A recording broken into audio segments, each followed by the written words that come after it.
Hello, I'm Lucy Jones and I'm going to be reading to you from Mathilda Prall's book Herzneurosen, which is translated as Neurotic in English, and the German version is published by Shuffling and Co.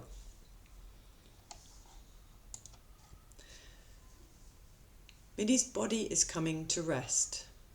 She feels heavy.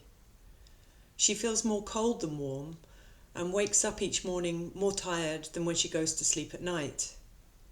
A bit more drained every day.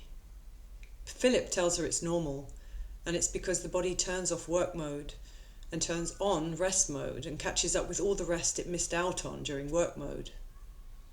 But Minnie isn't used to feeling sluggish like this. Normally, she's hyped up, jittery, and has too much energy rather than too little. And the colours look so different.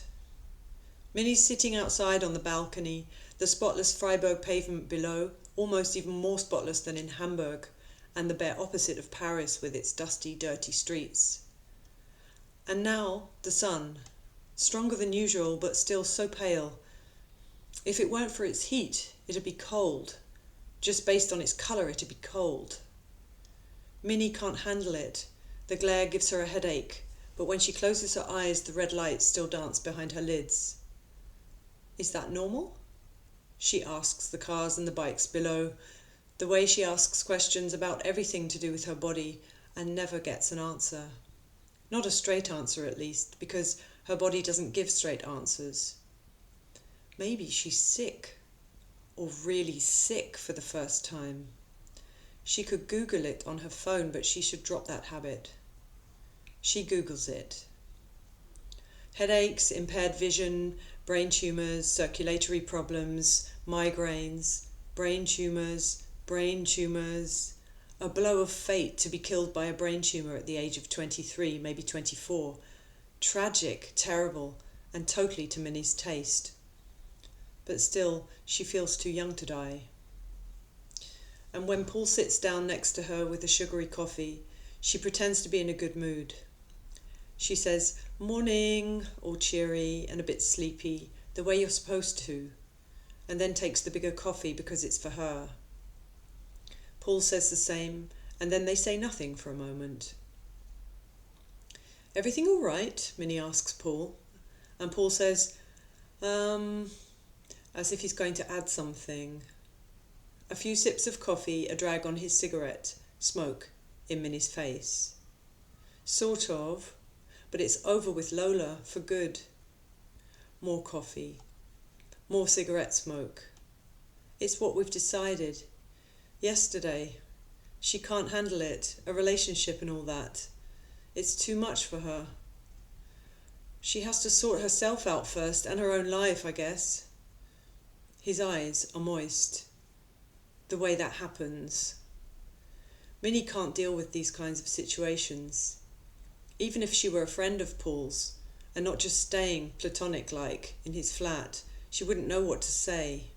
So she just pats his shoulder with her index and middle finger, but it doesn't come across the way she meant, too half-hearted.